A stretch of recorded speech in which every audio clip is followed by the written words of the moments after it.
Chers amis, Shabbat Shalom, nous allons aujourd'hui ensemble étudier la paracha de Vayeshev, la première paracha qui nous raconte les histoires, les pérégrinations de Yosef, fils de Yaakov. Nous avons laissé Yaakov et toute sa famille la semaine dernière dans la paracha Vayishlach s'installer en Eretz Canaan après une confrontation avec Esav, le frère de Yaakov, une confrontation difficile, mais finalement qui se termine bien. Et Vayeshev et Yaakov donc s'est donc installé dans cette terre de Canaan. Et tout de suite, effectivement, va surgir l'histoire de Yosef. Vayeshev, Yaakov Eretz Megurei Aviv Eretz Canaan. Yaakov s'est donc installé dans le pays des pérégrinations de son père, dans le pays de Canaan.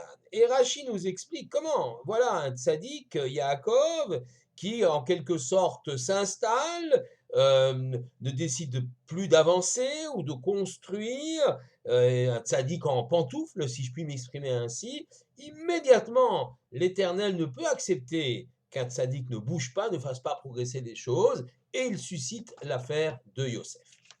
Yosef, nous connaissons la suite de l'histoire, sera haï par ses frères, sera vendu en Égypte comme esclave, mais avant, et je dirais dans ce mouvement de haine qui va opposer Yosef et tous ses frères, il y a d'abord évidemment le parti pris du père qui préfère Yosef, qui le privilégie, qui lui donne des cours particuliers de Torah alors que les frères sont au champ. Yosef également est bénéficiaire d'une cotonnette passime, d'une tunique multicolore, preuve que les travaux des champs, c'est pas pour lui et que lui doit rester dans le monde spirituel et intellectuel. Mais évidemment, ce qui marque ce début de paracha de Vayeshev, ce sont bien les deux rêves de Yosef, ces deux rêves qui vont attiser, susciter la haine de ses frères. Premier rêve, je cite le verset, Veine anachnu almim alumim, voici donc que nous étions en train de faire des gerbes de blé, betor hasadeh, dans le champ, veine kama alumati, et voici que ma gerbe de blé eh bien, s'est dressée, Vegam Nitzava, elle était debout. Mais voici que vos gerbes à vous, mes frères, l'ont entourée, la lumati. Et elles se sont prosternées, les gerbes des frères sont prosternées devant la gerbe de Yosef. Évidemment, les frères l'ont pris en grippe. Est-ce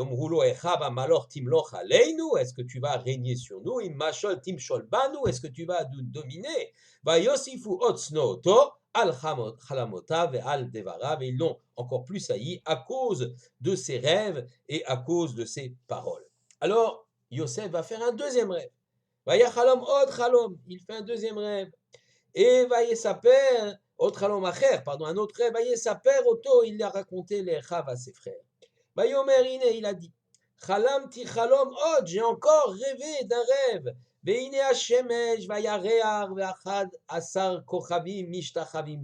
voici que le soleil, la lune et les 11 étoiles se prosternent devant moi. Et Vayesaper el Aviv, Elecha, Vayigarbo Aviv, il a raconté à son père, à ses frères, son frère l'a grondé, Vayomerlo, Ma, Chalom Azeh, Asher Chalamta, qu'est-ce que c'est ce rêve-là que tu as rêvé? Avon, Navo, Ani, Veimecha, est-ce que moi et ta mère, Veachecha, vont alors, moi, ta mère, tes frères, l'ishtachavot lecha arza, on va se prosterner à terre comme dans ton rêve.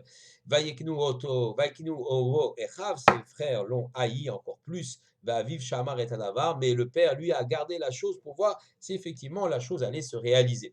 Ces deux rêves, effectivement, sont prémonitoires. Ils montrent que ça soit le rêve des gerbes de blé qui entourent celle de Yosef et qui se prosternent devant la gerbe de Yosef, que ça soit le rêve du soleil représentant Yaakov le père, la lune représentant la mère, Rachel, mais qui était décédée à cette époque-là, et les 11 étoiles, les 11 frères, qui se prosternent devant la personne même de Yosef.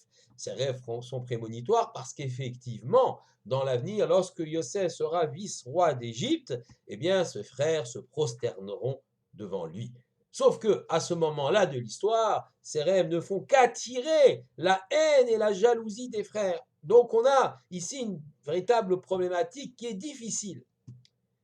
Mais au-delà de cela, le Rav Shlomo Yosef Zevin, dans son livre La Torah et la Moadim, pose une question extrêmement forte. Si le rêve, les deux rêves sont prémonitoires et annoncent effectivement la suite de l'histoire, pourquoi deux rêves? Un rêve aurait suffi, soit celui des gerbes, soit celui de la lune, des étoiles, du soleil qui se prosternent devant Yosef. Pourquoi deux rêves? Pourquoi avoir doublé, si on peut dire, ce rêve prémonitoire et attiser encore plus la haine des frères? En vérité, Rav Zevin nous explique qu'il s'agit de deux rêves complémentaires. En effet, l'un concerne les travaux des champs. Yosef, donc, fait des gerbes de blé, les frères aussi. Donc, on pourrait considérer que ce premier rêve est relatif au monde matériel, au monde du travail, au monde terrestre. L'homme travaille le champ, l'homme construit dans la matérialité. Le deuxième rêve, lui, évidemment, concerne le ciel. Yaakov comparé au soleil, Rachel à la lune. D'ailleurs, en passant, Rachel est morte. Et Yaakov essaye de montrer que ce rêve n'a pas de sens. Ta mère est morte, alors pourquoi tu parles de ta mère dans le rêve? Ce que ignorait Yaakov, c'est que la lune ici ne représentait pas Rachel, la mère décédée, mais Bila, la mère adoptive, si on peut dire, de Yosef, qui s'est occupée de lui après la mort de Rachel. Ce rêve, ce deuxième rêve, qui parle des astres, du soleil, de la lune, des 11 étoiles, parle du monde spirituel, parle effectivement de la nécessité pour l'homme de s'élever, de grandir spirituellement. Et les deux sont complémentaires. En vérité, il y a ici le pouvoir terrestre, les frères qui vont se prosterner sur terre, et puis, je dirais, la spiritualité, Yosef qui, d'un point de vue spirituel, prendra le dessus sur ses frères. Et d'ailleurs, la problématique de Yosef, c'est bien celle-là. Yosef, qui reçoit de façon privilégiée les cours de son père et qui donc, quelque part, s'élève dans la spiritualité, reste tout de même attaché à la matérialité et n'a pas résolu son problème. La Torah dit qu'il est Nahar, il est un jeune homme. Et Rashi nous explique, She'aya ose ma'ase naharut, il faisait des choses que des jeunes font. Il se coiffait pour avoir une belle apparence, se maquiller les yeux, c'était la mode à l'époque chez les jeunes gens. Donc il n'a pas encore réglé son problème avec la matérialité, il va bien sûr le faire au cours de ses pérégrinations, sa chute dans les geôles de l'Égypte vont le faire réfléchir et lorsqu'il deviendra vice-roi d'Égypte, il deviendra effectivement Yosef Hatzadik. Donc ces deux rêves sont complémentaires. Il y a une dimension terrestre, celle symbolisée par les gerbes de blé, et une dimension spirituelle, le rêve symbolisé par les astres qui s'inclinent devant Yosef, et en tout le travail que Yosef doit faire, mais aussi que les frères vont faire, c'est effectivement de réaliser leur destin à la fois dans la matérialité, dans le monde d'ici-bas, et à la fois dans le domaine spirituel. Ce Shabbat, Vayeshev, est assez particulier. C'est Shabbat Hanouka. Et évidemment, on ne peut pas ne pas essayer de trouver un lien, ce que va faire le Rav Zevin, entre notre paracha Vayeshev, et notamment ces deux rêves, et la fête de Hanouka. Je rappelle très rapidement la fête de Hanouka. Moins 168, des Grecs, plutôt des Syrio-Grecs, sous la direction du terrible roi Antiochus, conquiert la terre d'Israël, où elle a déjà été conquise en vérité par son père, Antiochus III, mais Antiochus IV va imposer des décrets terribles pour essayer d'extirper le judaïsme du peuple juif et d'imposer la religion des dieux grecs. Matityahu et ses 5 fils vont se rebeller et vont donc reprendre le temple de Jérusalem qui a été souillé après multiples batailles, le temple de Jérusalem souillé par des idoles grecques, par des sacrifices de porcs, et puis ils vont regagner l'indépendance de l'État juif, qu'on appellera l'État des Hashmonaïm, du nom de famille de Matityahu et de ses 5 fils, le plus célèbre étant Yehuda Maccabi, et ils vont tenter de rallumer la menorah du temple de Jérusalem, laquelle menorah a été bien abîmée, donc c'est une menorah de fortune, donc ils vont rallumer ça, ils n'ont de l'huile que pour 24 heures, ils ont trouvé une petite fiole d'huile avec un petit peu d'huile, ils vont la rallumer, et cette huile, au lieu de brûler 24 heures sur la menorah, elle va brûler 8 jours, le temps de fabrication d'une nouvelle huile, et par conséquent, l'année d'après, va être instituée la fête de Hanouka, qui veut dire inauguration du temple, de l'autel des sacrifices, cette fête qui va célébrer le miracle de la fiole d'huile pendant 8 jours, qui a brûlé donc pendant 8 jours, et c'est pourquoi nous allumons chaque jour notre Hanoukia sur le bord de nos fenêtres, premier jour une bougie, deuxième jour 2 bougies, etc., pour rappeler que l'huile qui devait durer 24 heures a duré 8 jours. Première question qu'on se pose, pourquoi les Maccabim ont voulu à tout prix rallumer la menorah du temple de Jérusalem? Pourquoi ont-ils voulu cela? Il y avait tant de choses à faire. On vient de gagner l'indépendance, on vient de vaincre une armée puissante, l'armée grecque. D'abord, il faut organiser la résistance. Les Grecs vont sûrement revenir avec des armées très puissantes, ce qu'ils vont faire d'ailleurs. Donc, il faut fortifier Jérusalem, s'occuper des blessés, organiser le pays, organiser le peuple, donner à manger au peuple, etc., etc. La menorah avait été éteinte durant les 3 ans d'occupation grecque. Pourquoi vouloir à tout prix la rallumer aujourd'hui? Ça peut attendre. 8 jours au moins, le temps de fabrication d'une nouvelle huile. Réponse. Non, les Hashmonaïm, la famille des Asmonéens et tous les résistants juifs, dirigés par Yehuda à Maccabi, eh bien, veulent montrer que le combat qu'ils ont mené n'était pas un combat juste pour la libération du territoire national, mais un combat véritablement pour la Torah, un combat pour montrer qu'on veut regagner notre liberté religieuse, notre foi dans le Créateur et notre possibilité de vivre la Torah et les mitzvot de façon totalement libre. Et la menorah représente, c'est le symbole de la lumière de la Torah. Eh bien, donc il fallait à ce moment-là la rallumer. Et Dieu approuve le combat des Maccabim en permettant à cette lumière de durer 8 jours. C'est le miracle de Dieu, la touche divine qui montre que le combat des Maccabim a été juste. La Gemara pose une question très curieuse. Elle dit Adlaka osa mitzvah, o anacha osa mitzvah. C'est dans le traité de Shabbat, page 22, folio A. Là-bas, c'est marqué, il y a une discussion entre les sages. Est-ce que c'est le fait d'allumer la menorah qui fait la mitzvah ou le fait de poser simplement la menorah qui fait la mitzvah?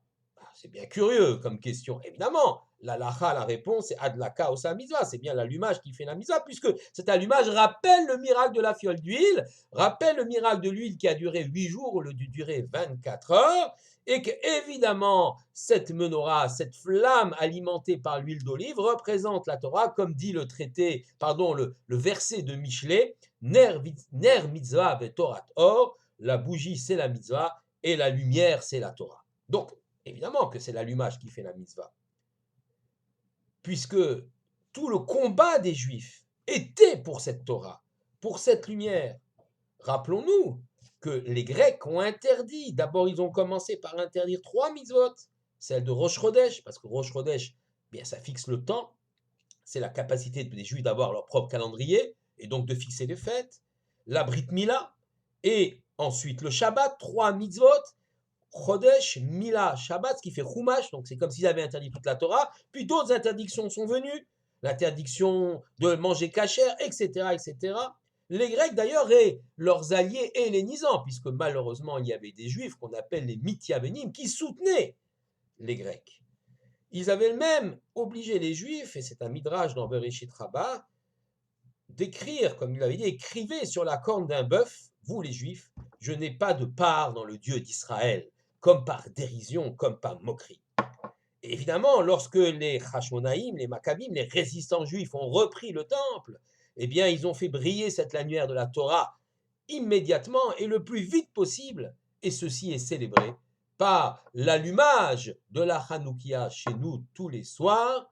Je rappelle que la menorah, c'est 7 branches, c'est la menorah du temple. La Hanoukia, c'est 8 branches, parce que c'est les 8 jours de Hanouka, les 8 jours du miracle. Donc, adlaka osam mitzvah, c'est bien l'allumage qui fait la mitzvah, et non pas la hanacha, et pas le fait simplement de poser la menorah dans un endroit qui est propice, comme le rebord de la fenêtre ou une maison, l'entrée de la maison de l'autre côté de la mezouza lorsqu'on possède une maison individuelle. Mais la question, est-ce que la hanacha, le fait de poser cette menorah, cette chanoukia, est une mitzvah?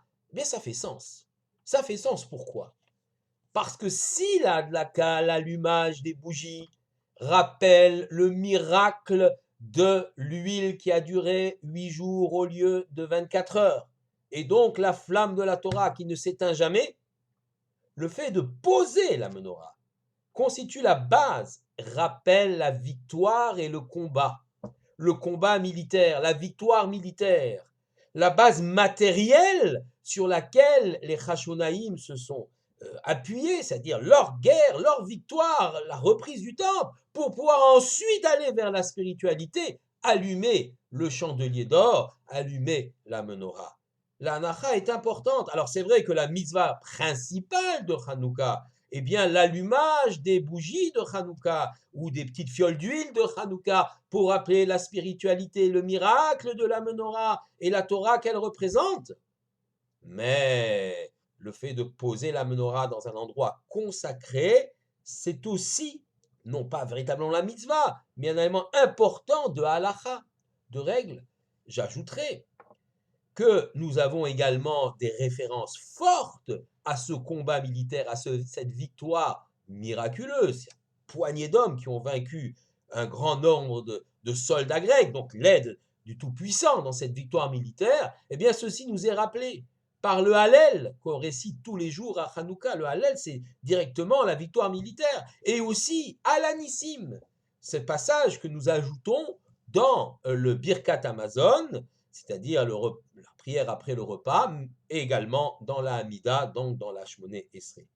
Donc la hanacha, le fait de poser la menorah, représente la base matérielle, la victoire militaire, qui ensuite, la hadlaka, c'est-à-dire l'allumage, lui représente la spiritualité de la flamme de la Torah qui ne s'éteint pas, qui brûle miraculeusement 8 jours. Alors revenons à nos deux rêves.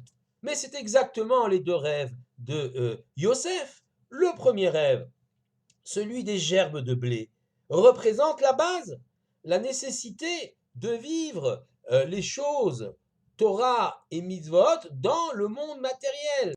Comme on dit, en kemach en Torah, s'il n'y a pas de farine, il n'y a pas de Torah, nous sommes bien obligés de construire une société, de cultiver, de faire pousser des végétaux, de construire des villes, de construire une armée. Nous sommes obligés d'avoir une base humaine, matérielle, solide, et respectant les règles de la halacha, de la loi, c'est-à-dire de l'éthique, de l'honnêteté, pour pouvoir ensuite s'élever spirituellement. Les deux sont liés. Il ne pouvait pas y avoir de miracle de la fiole d'huile sans victoire militaire avant. Il ne peut y avoir de rêve de Jacob, du ciel, du soleil, de la lune, des étoiles qui se prosternent, sans le rêve préalable des gerbes de blé qui s'inclinent devant celles de Yosef. Yosef représente tout le peuple juif à ce moment de l'histoire. En effet, le prophète Amos nous explique dans un verset, peut-être Hachem pourra-t-il consoler les rescapés de Yosef, et là-bas Yosef est dans le sens peuple d'Israël. Et donc c'est un cheminement qui est pour tout le peuple juif dans l'histoire, pour l'histoire de Hanouka, mais après. Il est nécessaire pour chaque chose d'avoir une base matérielle organisée selon des règles d'éthique conformes à ce que propose la Torah. Et sur cette base solide, ce qu'on appelle la hanacha, alors on peut étudier, on peut grandir, on peut s'élever spirituellement et essayer de comprendre par l'étude de la Torah le véritable message du Tout-Puissant. Shabbat Shalom à tous et Hanouka Sameach.